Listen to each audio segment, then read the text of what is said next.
Hello बच्चों, कैसे हो आप? आई होप आप सब अच्छे होंगे, अच्छा होना भी चाहिए।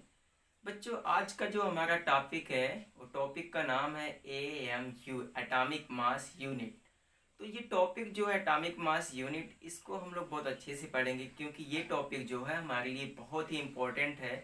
खासकर जो कंपटीशन लेवल के क्वेश्चन होते हैं यहाँ से आते हैं, आ भी चुके हैं। 2-3 बार यहाँ से क्वेश्चन आ चुके हैं, इसलिए इस टॉपिक को हम थोड़ा स्लोली और डीप में जाकर पढ़ेंगे, ठीक है। तो चलिए आज का वीडियो स्टार्ट करते हैं। इस वीडियो को स्टार्ट करने से पहले हमें कुछ चीज़ों के बारे में ध्यान देना होगा। जैसे जो एटॉमिक मास यूनिट, ये 1961 की पहले की घटना है या 1961 के आसपास की आप कह सकते हैं। मतलब जो ओल्ड डे था, पुराना दिन जो था हमारे पास, जब कोई हमारे पास मेज़र करने की अच्छी सी वेटिंग मशीन नहीं थी। आज तो आप जानते हैं डिजिटल वेटिंग मशीन आई, आप खटाक से वजन कर सकते कोई चीज़ कितना है। तो जब ये सारी तकनीक हमारे पास नहीं थी, मतलब हमारा साइंस थोड़ा कम ग्रो किया था, तब हम लोग क्या करते थे, एवरेज एटॉमिक मास या रिलेटिव एटॉमिक मास को निकाल करके ही किसी एलिमेंट या एटम का मास फाइंड करते थे। तो उस समय की ये बात है, आज की घटना नहीं है। आज तो हम लोग बहुत ही डेवलप हो चुके हैं।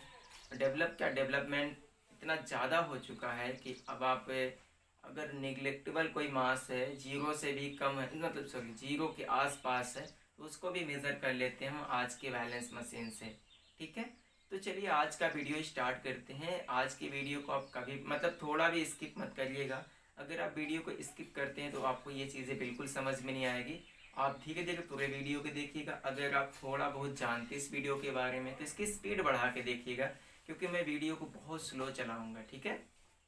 चलिए, ये हमारी जो हेडिंग है एटॉमिक मास यूनिट, इसको आज के डे में हम यू से लिखते हैं और पहले लिखते थे AMU। A for atomic, M for mass. अब थोड़ा सा ऐसा लिखते हैं AMU, एटॉमिक मास यूनिट। ये हम पहले बोलते थे एटॉमिक मास यूनिट को AMU, लेकिन आज के दिन में हम क्या बोलते हैं, इसको AM को स्मॉल से लिखते हैं। आज हम इसको बोलते हैं यू, यूनिफाइड मास बोलते हैं, ठीक है। चलिए, इस यूनिफाइड मास को निकालने के लिए हमें कुछ स्टैंडर्ड क्वांटिटी की यूज़ करनी पड़ेगी। स्टैंडर्ड जो क्वांटिटी होती है, स्टैंडर्ड क्वांटिटी, ठीक है,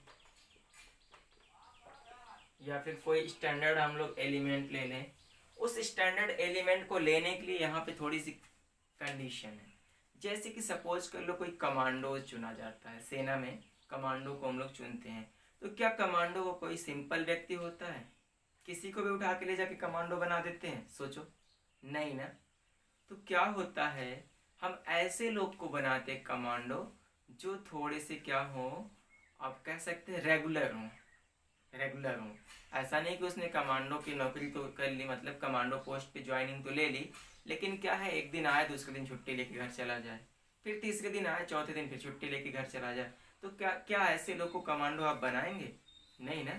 सपोज इस समय देख रहे हैं आप, सीमा पे थोड़ी तनाव है, तो आप देख रहे होंगे कि चीन काफ़ी ज़्यादा बदमाशियाँ कर रहा है। तो क्या अगर कोई कमांडो होगा उस समय, सेना का नायक होगा, तो वो आप छोड़ के घर चला जाए तो कैसे लड़ाई हम जीत पाएंगे ना। इसलिए कमांडो जो बनाया जाता है, उस कमांडो को बनाने के लिए कुछ ना कुछ कंडीशन होती है। हमारी पहली कंडीशन केमिस्ट्री में क्या है, एबाउंडेंस। अगर कोई व्यक्ति कमांडोज बन रहा है तो एबाउंडेंस होना चाहिए। केमिस्ट्री में क्या है, एबाउंडेंस मतलब वो प्राकृतिक रूप से पाया जाए, ज़्यादा से ज़्यादा पाया जाए। और हमारे कमांडोज के रूप में जैसे कि हमने एग्जांपल लिया, तो उसमें उसकी रेगुलरिटी होनी चाहिए। एक छोटा सा एग्जांपल लेके हम कहानी की तरफ पैरेलल में चलते हैं। सपोज अगर कोई कमांडोज बना रहे हैं, आप दूसरी बात ले लेते हैं, तो अगर वो बहुत ज़्यादा रिएक्टिव होगा, मतलब आप कह सकते हैं हाईली रिएक्टिव। दूसरा क्या है, मोस्ट रिएक्टिव।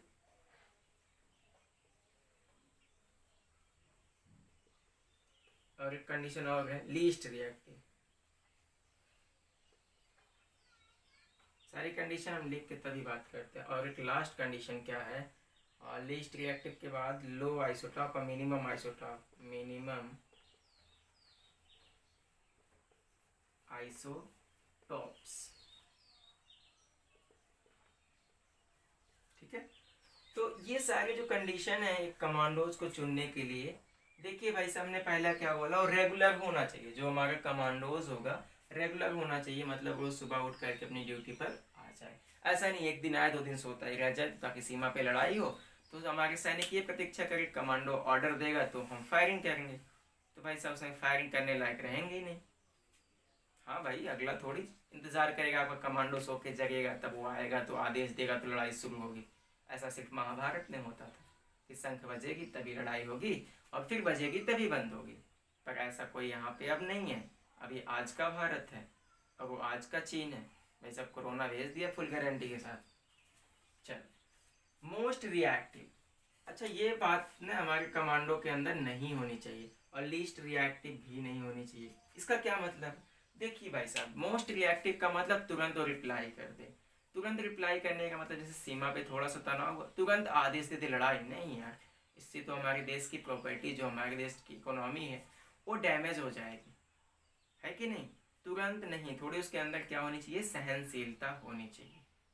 इसलिए वो मोस्ट रिएक्टिव नहीं होना चाहिए। इसका मतलब जो भी हम स्टैंडर्ड फॉर्म में एलिमेंट लेंगे, पहला क्या होना चाहिए, जैसे कोई एलिमेंट लिए तो उसका अबाउंडेंस अच्छा होना चाहिए। दूसरा क्या हो, ज़्यादा रिएक्टिव नहीं होना चाहिए। तीसरा लीस्ट रिएक्टिव भी नहीं होना चाहिए। लीस्ट रिएक्टिव का मतलब क्या है कि जो भी हमारा कमांडो होगा उधर से फायरिंग होती रहे, बोले अभी करेंगे यार क्या पता मान जाए, फिर करेंगे अभी करेंगे, 3-4 बार हो जाए, इसके बाद भी वो रिप्लाई ना करे। जब हमारे 100-150 सैनिक मर जाए तो बोले ठीक है अब चलो देखते हैं। तो इसका मतलब वो बहुत रिएक्टिव नहीं है और बहुत ज़्यादा भी नहीं, मतलब कम भी नहीं है होना चाहिए। सॉरी, मैंने बोला कम भी नहीं होना चाहिए, तो मतलब ये लीस्ट रिएक्टिव भी नहीं होना चाहिए और ज़्यादा रिएक्टिव भी नहीं। मतलब ज़्यादा रिएक्टिव मतलब तुरंत गुस्सा आ जाए, तुरंत लड़ाई शुरू करवा दे। लीस्ट रिएक्टिव मतलब गुस्सा आए ही ना। इसी तरह से जो हमारा एलिमेंट होगा, जो हमारा स्टैंडर्ड फॉर्म में एलिमेंट चुना जाएगा, वो क्या होना चाहिए, उसका अबाउंडेंस मतलब प्रकृति में उसका जो एबिलिटी होनी चाहिए ज़्यादा से ज़्यादा। और वो मोस्ट रिएक्टिव नहीं होना चाहिए, मतलब वो सब लोग से जल्दी से फटाफट रिएक्शन नहीं कर ले। जैसे सोडियम हमारा देखते हैं आप कितनी तेज रिएक्शन करता है, पोटेशियम है, लिथियम, ये सब बहुत तेजी से रिएक्शन करते हैं। मतलब ऐसे लोग को हम लोग स्टैंडर्ड यूनिट के लिए चूज नहीं करेंगे। ठीक है, अगला जो हमारा लीस्ट रिएक्टिव, अभी हमने बताया कि अगर मानो लड़ाई हो रही है, अब कमांडो बोले यार थोड़ा निष्क्रिय टाइप का है, अभी जाने दो, थोड़ी देर बाद देखते क्या पता शांत हो जाए, जाएगा नहीं, तो बहुत लीस्ट रिएक्टिव होगा। तो ऐसा भी हमारा स्टैंडर्ड यूनिट वाला नहीं होना चाहिए, मतलब कमांडो भी ऐसा नहीं होना चाहिए। ठीक है, और बात करें हम एलिमेंट की, जो एलिमेंट स्टैंडर्ड फॉर्म में लेंगे वो भी क्या होना चाहिए, लीस्ट रिएक्टिव नहीं होना चाहिए। अब बात आती है मिनिमम आइसोटॉप्स। मिनिमम आइसोटॉप मतलब आप कैसे लीजिए कमांडो के संबंध में कि उसके पास ज़्यादा फैमिली मेम्बर नहीं होने चाहिए। सोचो, आपने एक कमांडोज बना दिया और उसके पास जो सेना है सब के सब उसकी फैमिली मेम्बर है, तो हमेशा वो डरता रहेगा यार लड़ाई होगी तो कहीं हमारे फैमिली मेम्बर को कोई क्षति ना पहुंच जाए। तो इसलिए ऐसे लोग को कमांडो हम नहीं बनाएंगे जिनके ज़्यादा से ज़्यादा फैमिली मेम्बर हो, रिलेटिव हो। इसका मतलब क्या है, मिनिमम आइसोटॉप का मतलब ऐसे एलिमेंट को हम स्टैंडर्ड एलिमेंट चुनेंगे जिसके पास मिनिमम आइसोटॉप्स हो, ज़्यादा से ज़्यादा आइसोटॉप्स नहीं हो। ठीक है, देखिए क्या क्या कंडीशन थी, आइसोटॉप ज़्यादा होने चाहिए। कंडीशन ये थी कि अबाउंडेंस मतलब प्रकृति में वो अच्छी तरीके से ज़्यादा पाया जाए और ज़्यादा रिएक्टिव भी ना हो, ज़्यादा कम रिएक्टिव भी ना हो, और साथ में उसका जो आइसोटॉप होंगे वो बहुत कम होने चाहिए, ज़्यादा नहीं होने चाहिए। नहीं तो उसमें क्या होगा ना, सब मोह माया है, सब जाल में फंसे रहेंगे, कोई लड़ाई का आदेश नहीं देगा, मतलब कि क्लियर जो चीज़ है वो हो नहीं पाएगी। चलिए अब आते थोड़ी केमिस्ट्री में, आपको समझ में आ गया होगा। भाई साहब किसको हम चूज कर रहे थे, कमांडो। कमांडो की स्पेलिंग क्या होती है, किससे स्टार्ट होती है, सी। सी, इसका मतलब हमारा जो एलिमेंट चुन करके आया होगा वो क्या है, कार्बन है। पहले जो हम लोग हाइड्रोजन को एज अ स्टैंडर्ड यूनिट चुनते थे, हमने बताया ना 1961 के आसपास की बात है, लेकिन आज हम लोग उसको नहीं चुनते क्योंकि उसमें बहुत ज़्यादा एरर था और उसमें भी आपने देखा 3 आइसोटॉप्स थे और ज़्यादा भी हो सकते हैं, लेकिन हाइड्रोजन भी रिएक्टिव था। ठीक है, अब देखिए कार्बन। कार्बन का जो अबाउंडेंस होता है नेचर में बहुत अच्छा होता है और इसके जो आइसोटॉप होते हैं C12 होते हैं, C13 होते हैं, C14 होते हैं, और भी 2 आइसोटॉप होते हैं, लेकिन वो इतने कम मात्रा में पाए जाते हैं, इतने कम परसेंटेज में पाए जाते हैं कि उनका कोई भी इफेक्ट शो नहीं हो पाता। ठीक है, तो ये देखिए हमारी जो कंडीशन है, कार्बन की जो वैलेंसी होती है टेट्रा वैलेंसी होती, 4 वैलेंसी होती है, इसलिए ये ज़्यादा रिएक्टिव, मोस्ट रिएक्टिव भी नहीं होता और लेस रिएक्टिव भी नहीं होता। ये कोवैलेंट बॉन्ड बनाता है, आपको पता होगा क्लास 10 के हिसाब से। तो ऐसे लोगों को हम एज अ स्टैंडर्ड यूनिट चुनते हैं। ठीक है, इतनी बातें तो आपको समझ में आ गई कि हम स्टैंडर्ड यूनिट किसको चुने, जो कि अबाउंडेंस इसका अच्छा हो, नेचर में ज़्यादा से ज़्यादा पाया जाए, रिएक्टिव बहुत कम हो, या फिर बहुत ज़्यादा रिएक्टिव भी ना हो और कम भी रिएक्टिव ना हो, और उसके कम से कम आइसोटॉप्स पाया जाए। तो ये सारी जो प्रॉपर्टीज किसके अंदर पाई गई, कार्बन। तो आज के मॉडर्न डे में ये पूछा जाता है कि कार्बन किसको हम एज अ स्टैंडर्ड यूनिट चुनते हैं, तो हम कार्बन का नाम लेते हैं। क्यों चुनते हैं, ये बहुत बार क्वेश्चन आया था। यही चारों प्रॉपर्टीज थी उनकी, जिसके बिहाफ पे हमने चूज किया कि कार्बन ही एक स्टैंडर्ड यूनिट बनने लायक या बनाने लायक है। ठीक है, चलिए अब थोड़ा सा आगे बढ़ते हैं, बात कर लेते हैं अब एएमयू की, एटॉमिक मास यूनिट की। एक्चुअली आपको पता होगा जो कार्बन होता है C12 मास ऑफ, हम कह सकते हैं मास of C12 atom is 12 AMU। मतलब जो हमारा कार्बन 12 है उसका जो मास होता है ना 12 AMU होता है। ठीक है, 12 AMU होता है। ये कार्बन एटम जो C12 है, आइसोटॉप C12, देखिए कार्बन के 3 आइसोटॉप थे ना, C12, C13, C14। तो हम बात कर रहे हैं C12 के। तो मास of C12 atom is 12 AMU। ठीक है, समझिएगा, मतलब कि जो 12 AMU है ये C12 के एटम का मास है। अब कितने एटम ये अभी नहीं पता सॉरी। तो आप सोचो ये C12 जो है इसमें ढेर सारे एटम होंगे। तो अगर हम एक एटम का मास पता करें तो मास ऑफ C12 वन एटम। भाई साहब C12 में जितने एटम थे सबका मास 12 AMU था, समझिएगा। तो एक एटम का मास कितना होगा, अब आपके पास कितना होगा, तो आप कह सकते हैं मास ऑफ C12 अपॉन 12 कह सकते हैं कि नहीं। भाई साहब देखिए, अगर हम कह दें कि ये कोई रुपया है, माना कि ये 12 रुपए है, 12 रुपए में 12 पेंसिल मिलती है, तो एक पेंसिल की MRP कितनी होगी। ठीक है, या फिर कह दी ये कोई चीज़ है, गोल्ड है, इतना बड़ा C12 नाम का कोई गोल्ड है, उस गोल्ड को लेके हम जाते हैं तो हमें 12 पेंसिल मिल जाती है मार्केट में। ठीक है, कोई भी मेटल ले लीजिए आप, तो 12 पेंसिल मिल जाती है। तो बताइए कि आप एक पेंसिल का MRP कितना होगा। तो भाई साहब जब हमें इतने गोल्ड में इतनी पेंसिल मिल रही तो एक पेंसिल की MRP कितनी होगी, तो वही ना mass of carbon one atom, तो मास ऑफ टोटल अपॉन 12। ठीक है, जैसे देखिए 10 रुपए में 12 पेंसिल, तो एक पेंसिल का दाम कितना होगा, 10 रुपए में 12 पेंसिल, तो एक पेंसिल का दाम कितना होगा 10/12। तो वही तो भाई साहब 12 AMU में C12 है, समझिएगा। मतलब जो C12 है ये कोई भार है, उसमें कितने AMU हो रहे हैं 12, तो एक का कितना होगा, एक एटम का, तो यही ना होगा मास ऑफ C12/12। समझे कि नहीं। फिर से देखो पेंसिल वाला एग्जांपल लो। हमने कहा कि कोई हमारे पास गोल्ड था या कुछ था जिससे हमें 12 पेंसिल मिल रही थी, तो भाई साहब एक पेंसिल बताइए, एक पेंसिल का दाम कितना होता है, इतने डिवाइड बाई वही करेंगे ना। जैसे हमने कहा 10 रुपए में 12 पेंसिल, तो एक पेंसिल तो 10/12। वैसे अगर हम कह देते 20 रुपए में 12 पेंसिल, तो एक पेंसिल का दाम 20/12। तो वही चीज होता है मास ऑफ 12 C12 अपॉन 12। अब ये 12 क्यों लिखा, क्योंकि ये 12 AMU है, मतलब कि इसका जो भार है ये 12 AMU के बराबर है। चलिए अब बात कर लेते हैं कि जो वन एटम है, मास ऑफ वन एटम है ना, वो कितना होता है। तो ये एक फार्मूला हमारा ये बन के आया कि एक एटम का जो मास होगा इतना होगा। लेकिन अगर हम इसको थोड़ी सी मैथमेटिकल कैलकुलेशन में अप्लाई करें तो ज़्यादा मज़ा आएगा। चलिए बात कर लेते हैं हम लोग कार्बन की। जो हमारा C12 होता है, मास ऑफ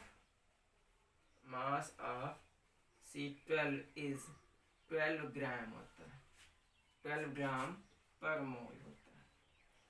ठीक है, जो कार्बन 12 है ये एक्सपेरिमेंटल वैल्यू है, मेजर किया गया एक्सपेरिमेंटली, ये पता चला कि जो हमारा C12 उसका मास भी क्या होता है 12 ग्राम होता है। तो वो पर मोल होता है, मतलब एक मोल जो एटम होंगे उनका जो मास आएगा वो 12 ग्राम होता है। तो ठीक है, अभी आप मोल से वाकिफ नहीं है तो परेशान मत होइए, अभी मैं आपको बता रहा हूँ मोल क्या है। तो चलिए अब हम आपको ये बता देते, थोड़ा सा ये रफ वर्क करते इधर, अभी फिर मिटा देंगे। ए मोल क्या है भाई साहब? मोल कुछ भी नहीं है, मोल एक प्रकार की काउंटिंग यूनिट है। मोल क्या है? मोल एक प्रकार की काउंटिंग यूनिट है। इसका मतलब ये है कि जो हमारा 1 मोल होता है भाई साहब, वो होता है 6.02 × 10⁻23। ठीक है, पार्टिकल। ये पार्टिकल का मतलब हो सकता है atom, electron, neutron, proton, ion, कुछ भी हो सकते हैं। तो भाई साहब कोई भी चीज़ ले लो, कोई भी चीज़, जैसे ये मार्कर है, अगर हम इसका नंबर 6.022 × 10⁻23 ले लें तो इसको हम क्या बोलेंगे? 1 मोल मार्कर। अगर कोई बुक है, उसको हम नंबर में कितना ले लें? 6.022 × 10⁻23, तो उसे क्या बोलते हैं हम लोग? ये 1 मोल बुक है। इसी तरह से अगर इलेक्ट्रॉन को ले ले 6.022 × 10⁻23, तो उसे क्या बोलेंगे? ये 1 मोल इलेक्ट्रॉन। इसी तरह से किसी के एटम को ले लें तो उसे क्या बोलते हैं? 1 मोल एटम। तो यहाँ पे देखिएगा, हमने लिखा mass of C12 equal to 12 gram per mole. मतलब कि ये जो 12 ग्राम है, 12 ग्राम किसके बराबर है? 1 मोल एटम के बराबर। 1 मोल एटम के बराबर है। और आपको पता है 1 मोल इक्वल टू कितना होता है? 1 मोल इक्वल टू 6.023 10⁻23। ठीक है। अब देखिए भाई साहब, 1 मोल एटम इतने होते हैं। ठीक है, 1 मोल का जो एटम है इतना है। इसका मतलब ये देखिए 12 ग्राम में, 12 ग्राम में कितने एटम होंगे? 12 ग्राम इक्वल टू 6.022, कभी कभी 23 भी लिखा रहता है, 10⁻23 एटम। समझिएगा इतने एटम का भाग 12 ग्राम है। और यहाँ क्या पूछा था? मास ऑफ C12 1 एटम का पूछा था भाई साहब। अगर 12 ग्राम में इतने एटम है कार्बन, कितने? 6.022 10⁻23 एटम है, तो एक एटम का भाग कितना होगा भाई साहब? फिर से वही बात आ गई ना, एक एटम का भाग कितना होगा? 12 ग्राम में इतने एटम है, मतलब 12 रुपए में इतनी पेंसिल, तो एक पेंसिल की एमआरपी तो 12/5 कर लेंगे भाई साहब। तो हम कह सकते मास ऑफ C12 1 एटम कितना आ जाएगा? 12/6.022 10⁻23। ठीक है, तो ये हमारा मास ऑफ C12 1 एटम है। तो चलिए यहाँ पर आते, मास ऑफ C12 1 एटम की जगह पे रख देते फार्मूले में।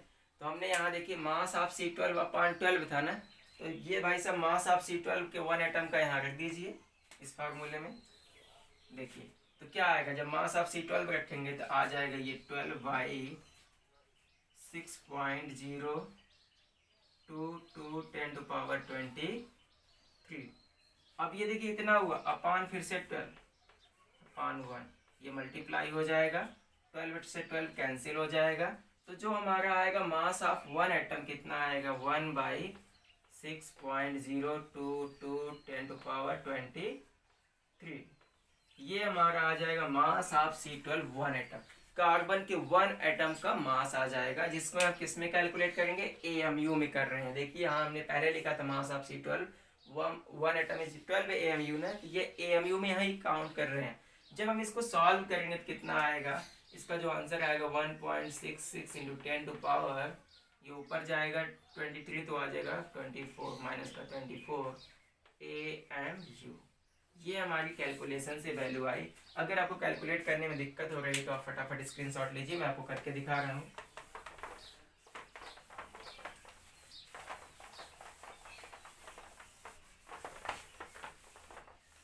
चलिए यहाँ से करते कैलकुलेट। अब ये था 1/6.022 10⁻20। ठीक है, अब भाई साहब ये 1 है। अब हम क्या करेंगे? दोनों तरफ 10 से मल्टीप्लाई करेंगे। अगर ये 10 से मल्टीप्लाई करेंगे ये हो जाएगा 10, और ये हो जाएगा 6.022 10⁻23 था, वो जाएगा 24। अगर आपको नहीं पता तो आप साइंटिफिक नोटेशन वाला वीडियो देखिए, उसमें आपको बताया गया। अब देखिए हमने बताया था अगर पावर ऊपर जाती है, पहले किसी भी कैलकुलेशन में आप पावर सबको सब ऊपर कर लीजिए, तो जो यहाँ सिंबल क्या है प्लस, अब निगेटिव हो जाएगा, उसका जस्ट अपोजिट 10⁻−24। अब भाई से मल्टीप्लाई करना तो आपको आता ही होगा, अब देखिए 2 बार तो जाएगा नहीं, एक बार ही जाएगा, तो क्या आएगा 1.66 10⁻24 AMU। अब देखिए ये क्या आया, ये 1 ग्राम कार्बन का भार आया। ये कितना है, 1 ग्राम C12 एटम का वेट कितना आ गया, 1.66 10⁻20⁻24 AMU। इसका मतलब अगर हमें ग्राम से AMU में जाना है तो क्या करना होगा, अगर हम जाना चाहते हैं ग्राम टू AMU तो हम क्या करेंगे, ग्राम मल्टीप्लाई बाई 1.66 10⁻24, ठीक है, ग्राम टू AMU। अगर हमें AMU से ग्राम में जाना, AMU टू ग्राम, क्या कर देंगे, AMU टू ग्राम, तो AMU वाली वैल्यू में AMU डिवाइड बाई 1.66 10⁻24, तो हम किस में आ जाएंगे, ग्राम में। इस फार्मूले का यूज करके हम ढेर सारे क्वेश्चन कर सकते हैं। इसी पे क्वेश्चन आता है, कभी कभी पूछता है कि किसी एलिमेंट का भार ग्राम में दिया गया, उसका आपको बताना है AMU में। कभी कभी कहते हैं कि ये AMU में दिया गया, ग्राम में बताइए, तो आप इस फार्मूले का यूज करके बता सकते। एक छोटा सा एग्जांपल लेते हैं।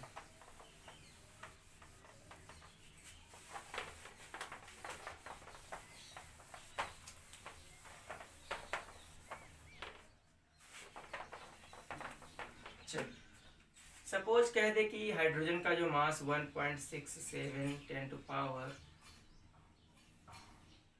10⁻23 है, ठीक है, ए ग्राम में। इसको किस में ले जाना है, AMU। तो आप क्या करेंगे, ये ग्राम वाली वैल्यू है 1.67 इंटू 10⁻23 इंटू 1.66 टू 10⁻24। अब आप सीधा क्या कर देंगे, मल्टीप्लाई करने के बाद ये वैल्यू लगभग आएगी 1.0078 AMU। आप सॉल्व कर सकते हैं। तो ये चीज़ देखिए हमने क्या किया, सीधे जो ग्राम वाली वैल्यू थी, ग्राम वाली वैल्यू जो हमारी ग्राम वाली वैल्यू थी, उसमें हमने क्या किया, AMU वाली वैल्यू से मल्टीप्लाई कर दिया।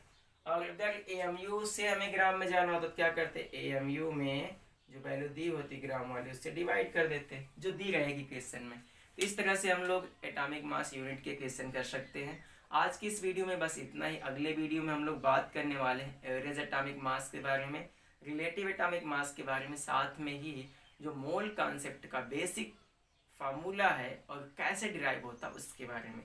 अगर ये वीडियो आपको पसंद आई हो तो आप चैनल को सब्सक्राइब कर दें और लाइक कर दें। आज के लिए बस इतना ही।